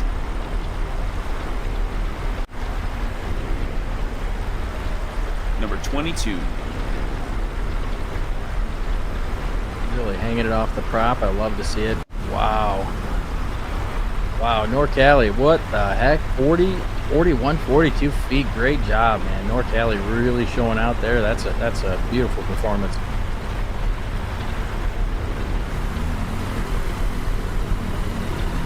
So that's going to slide NorCali into first place, reclaiming it. Did he from really Cat Blue take Flame. it? Took the first Total of place 100 spot feet. there. Wow.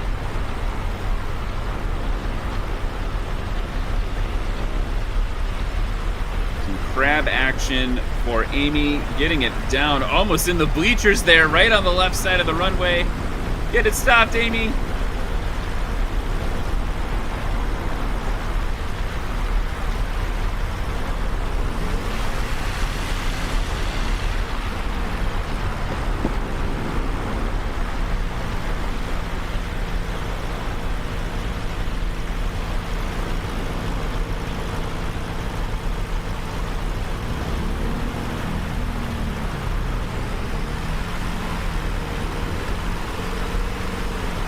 Seeing from race control here that we're having trouble getting Cat Blue Flame to see,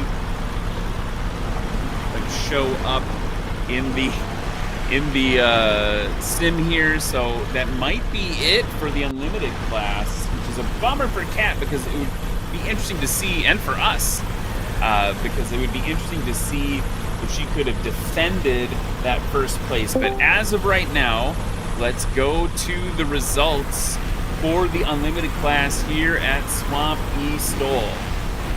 Coming out into first, NorCali J with a combined score of 100 feet. That's a takeoff of 57 feet and a very impressive landing of 43 feet. Cat Blue Flame in second place with 2 runs only with 112 feet. Bummer that did not work out, getting her in for the third round. And then Amy Cutie in the 2023 Rands S6S from the Netherlands in third place with 263 feet combined. So next up, we have the exhibition class. We have the commercial here, but in the exhibition class, you get to see the double ender from one of the sponsors of our first event back in October, Got Friends. They make a ton of good aircraft, and it's really cool to see the double ender being able to compete, even though it has two engines. But we put it in the exhibition class where it's illegal. But it's going to be really great to see that plane. We all know, us simmers anyway, most of us are going to know that the double ender will perform very well, no matter what class it's in. So we're going to go to commercial from our sponsors, and then let's go back to see the double ender in just a second.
Welcome to Swamp STOL 2024. I'm running with the name. I've decided that's what we're calling it. We're in Jennings, Louisiana, a beautiful and sunny, lightly winded Jennings, Louisiana, here in the Microsoft Flight Simulator virtual regime. And look at that, we are getting ready for the exhibition class here at Swamp STOL with Tom Smith flying the 2023 double ender, flying from Virginia. I believe there's no Antonov. Cat is not visible, it says, in race control, so we won't be able to see the Antonov EN2 fly. But man, so cool. Double ender, kind of a legendary home-built custom design as we get ready to go. You were talking about that double ender, First Six. By the way, my name's Ryan Dabrowski, and with me is First Six TV, who's also broadcasting live on Twitch right now. Tell me more about this double ender, man. The double ender. So, the double ender is a plane by a great development company called Got Friends. If you don't know who they are, well, you should know who they are. And I can share a link with them here, a link for them here in my chat. It's just got-friends.com. They have a lot of good airplanes, a lot of good bush planes, and a lot of good prices on those. So check them out. I'll tell you what, the double ender, if you're real skilled with the Airmaster props, it's got two Airmaster props. And if you're real skilled with them, you can get that thing to land really short. If you need me help with that, I am pretty skilled with those props, so feel free to ask me questions after the stream in the Discord or the National STOL Discord, and I can help you guys learn how to fly that thing a little better, along with some of the pilots here that also fly this very well. You can ask the National eSTOL pilots, and they would all surely be glad to help you. It looks like we do have Cat. Yeah, I saw in big letters from Race Control, the Antonov is here. Look how giant that airplane is. I heard it in the background, and then I saw that big old thing sitting behind Smitty there in the double ender.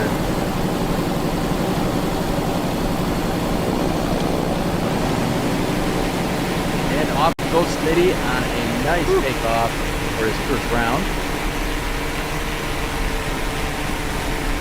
Little puff of smoke there. Now there's a legend about that livery, that it was made by an old friend of mine, one of the very first friends I ever made in the sim, Airpack.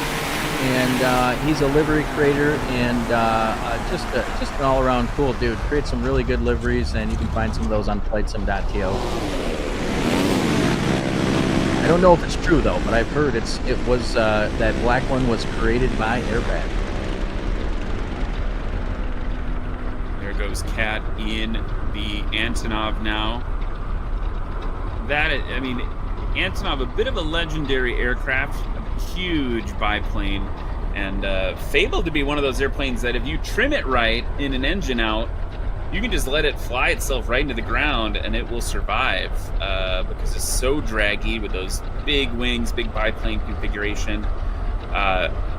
I don't know if that's an old wives' tale or if it's legit, but that's the legend of the Antonov. Yeah, it performs quite a bit like how you mentioned there. It's a local legend from just the Microsoft store. I think it's only $10 or $15 for those of you that have the fancy sim with the extra add-on. I don't know what they call it, but you guys would know. You get the discounts on the local legend planes. But yeah, it's a great plane. And I think it was done really well. And it's very draggy. You can land it short, and you'll see just here in a minute how short Kat is going to land it. Doesn't matter. You know, Kat is the Steve Henry, I think. She really, really is. And it's too bad we couldn't see her land that last landing in the STOL because that was so close. I'm not saying she would have beat NorCal, but I'm saying it could have been a very close race. But we'll see her here now landing the Antonov.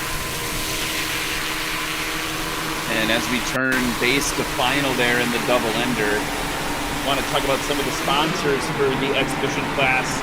Sarasota Avionics, Factory 10, Rugged Radios, and AirTech Coatings.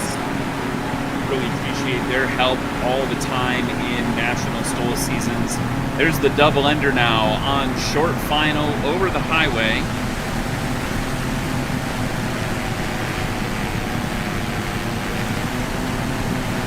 Byron Bowman in the chat is saying that AT Simulations is the one who made the Antonov. So they did a real good job. They must have had access to the real aircraft. Over the line, dropping that tail. Got to get it down. There we go, down and stopped. So wonderful. A great shot of that, too. And it looks like he was using the reversers on those Airmaster props. I've seen Smitty fly the double ender a lot, both in group flight and on our STOL competitions, and he knows how to fly. And flaps just dropped there on Katrina Ayers Antonov AN2. I don't know if you can have a more draggy airplane. Look at how slow that thing is. It is huge. Oh, and a scratch. Yeah, maybe a scratch. I think it was. Yep. Oh, definitely.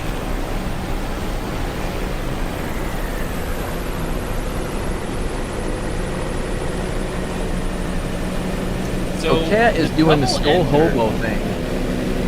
Wait, the STOL hobo thing? What? Yeah, so she's a Twitch streamer, and so she competes in all these events, and so after the events, she will pack up her 701 in the back of her Antonov AN2. She literally took it into Blender, which is one of the programs people use to make planes in Microsoft Flight Simulator. She took it into Blender and did all the measurements and figured out that her 701 will fit, and along with Amy's wings.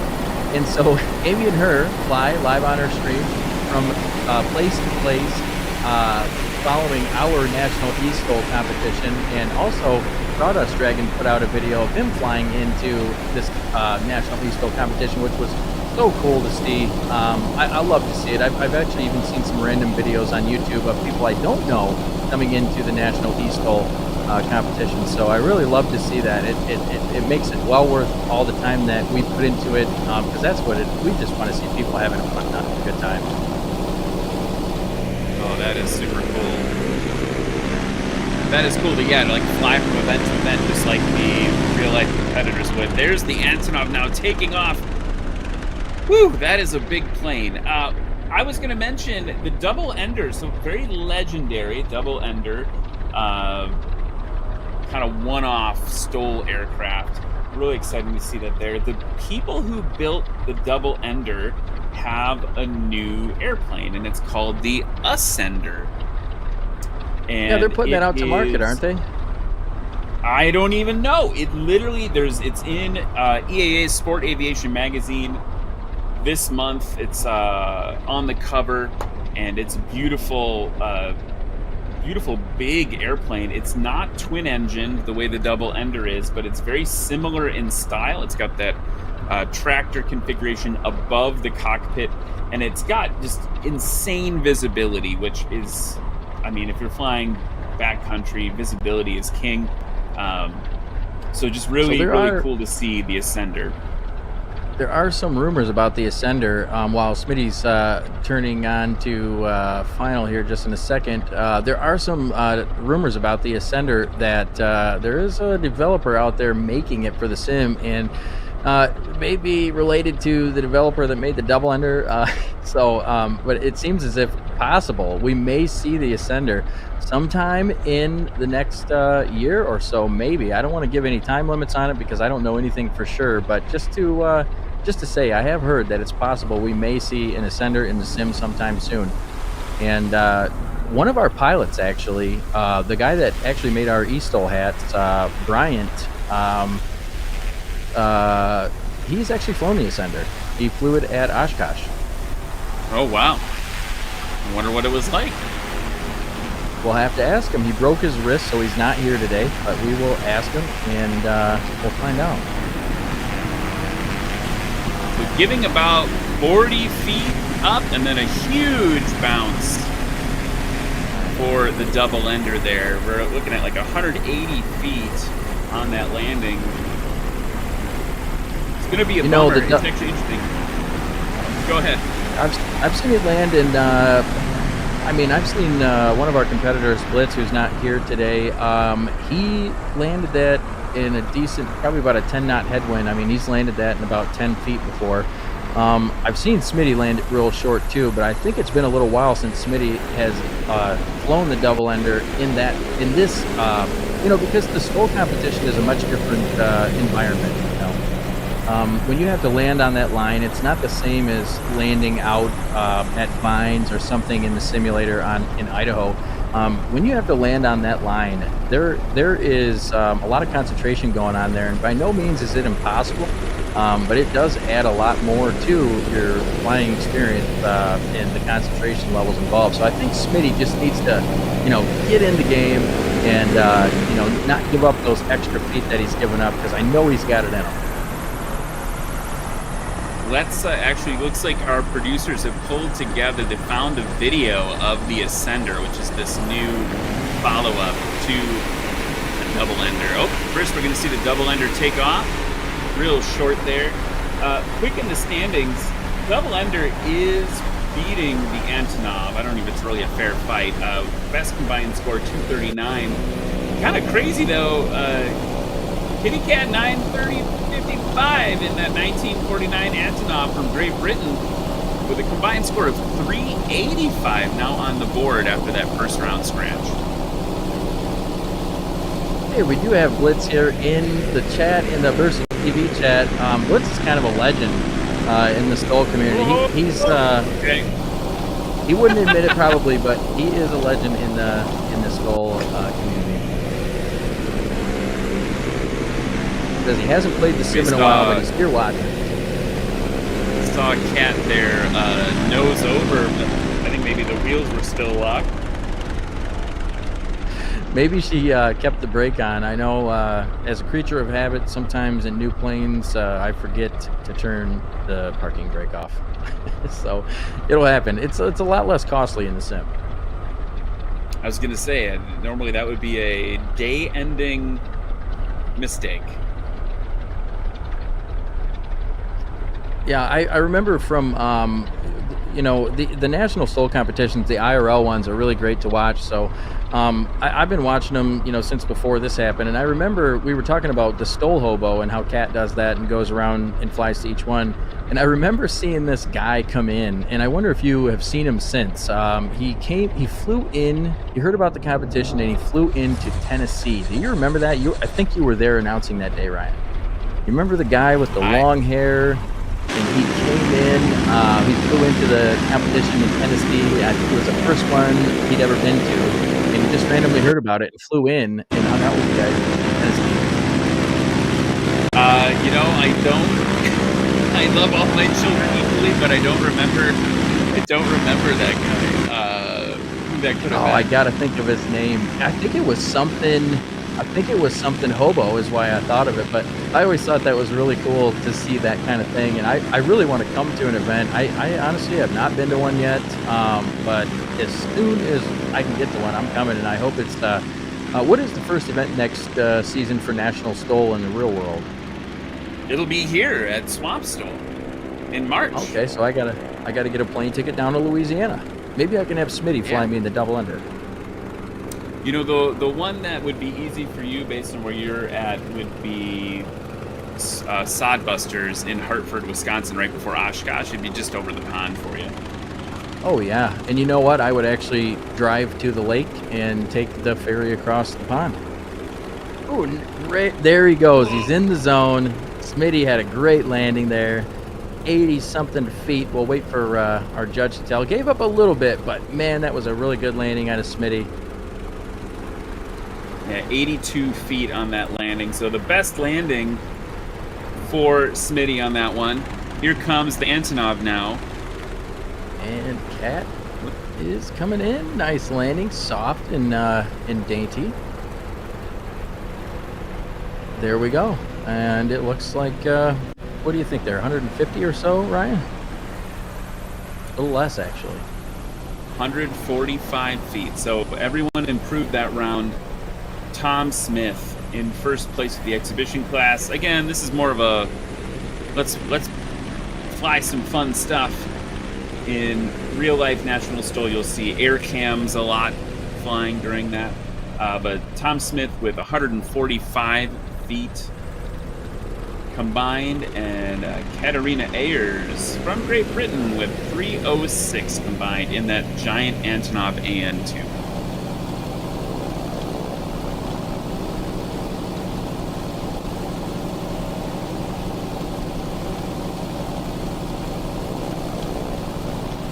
So that, I believe, is going to wrap up Swampy STOL for us here in Jennings, Louisiana. Virtual. Come check this out. This is my first time. Burstix, thanks so much for inviting me and letting me come be part of this. It has been a real blast, and I hope that more people compete with this, and we can see how this works. And it is a good entree into National STOL. It's very similar.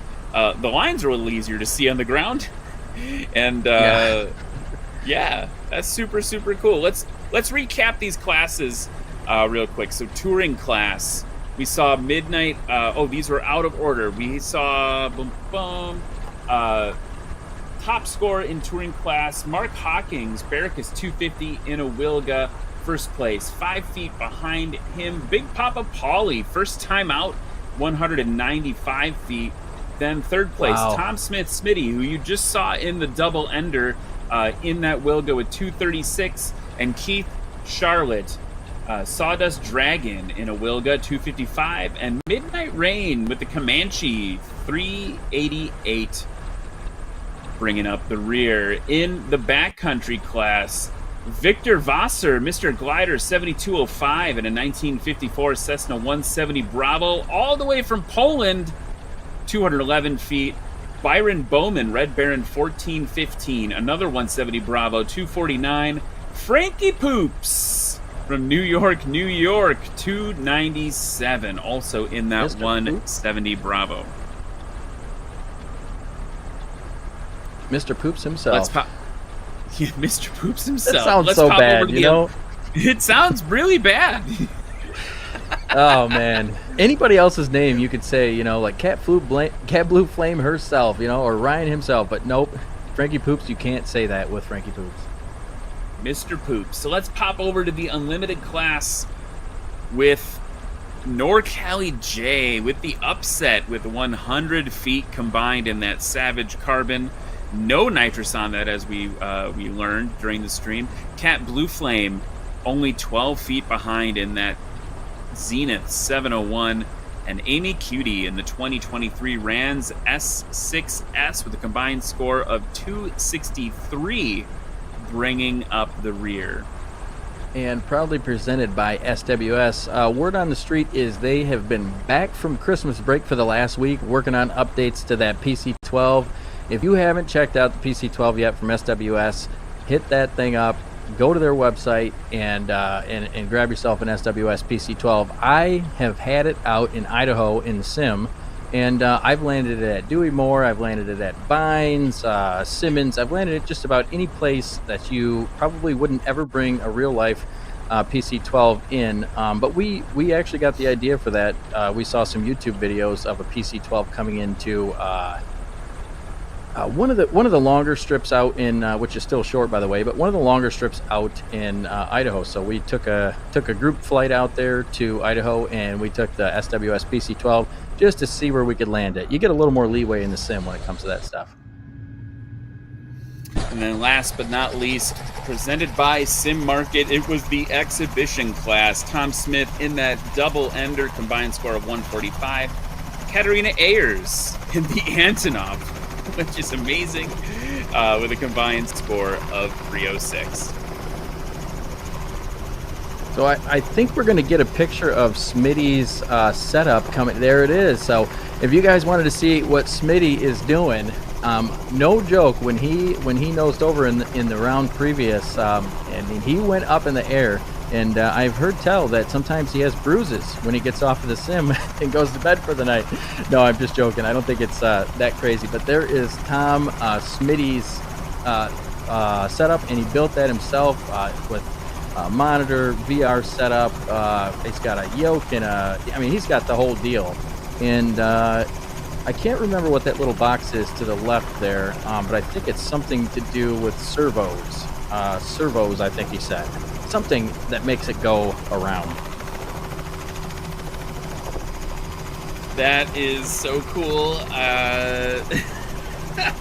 What's crazy, like, I'm doing the math of that. I'm going, oh man, how much did that cost? But maybe we'll save that. We'll save that for another time.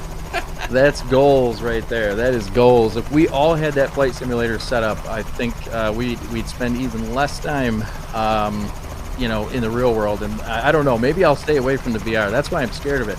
I don't want to get VR and then not come out of my room for a couple days. Question in the chat as we wrap up from Christopher Hunt. I can't believe we didn't talk about this at all today. He asked, what does STOL stand for? It stands for short takeoff and landing. So it's the regime that pilots are operating in, where they want to take off short and land even shorter, although typically it's the other way around. Typically you're seeing that in fixed-wing aircraft instead of this helicopter, because the helicopter obviously is the ultimate STOL aircraft. Can land straight up and down. So this is more about what can you do in an airplane with fixed wings in a backcountry. We see this all began out of pilots landing on sandbars, next to rivers, on mountaintops, things like that. So that's what it's all about. That's what you saw today. Everybody, thank you so much for watching. Burstix, thank you so much for having me and for helping us pull together this eSTOL thing. It has been an absolute pleasure. Yeah, absolutely. Thanks everybody for coming. And I did want to touch. We had one more question on the Burstix TV channel. And it looks like it might have disappeared on me. I just had it there. Well, it looks like it disappeared. So the chat's moving too fast. I lost the question, but yeah. So the ultimate STOL craft. I think that's what I love so much about STOL is the fact that planes aren't really meant to do that. It land as short and take off as short as they do. But that's the challenge and that's the fun in it. And so we appreciate all you guys coming out. Ryan, thank you for everything you did today, the announcing, and Tom behind the scenes and doing the producing, and everybody else that's involved, Antonov, 80K, all the pilots, all the viewers. We love you guys. We'll see you next time. See ya.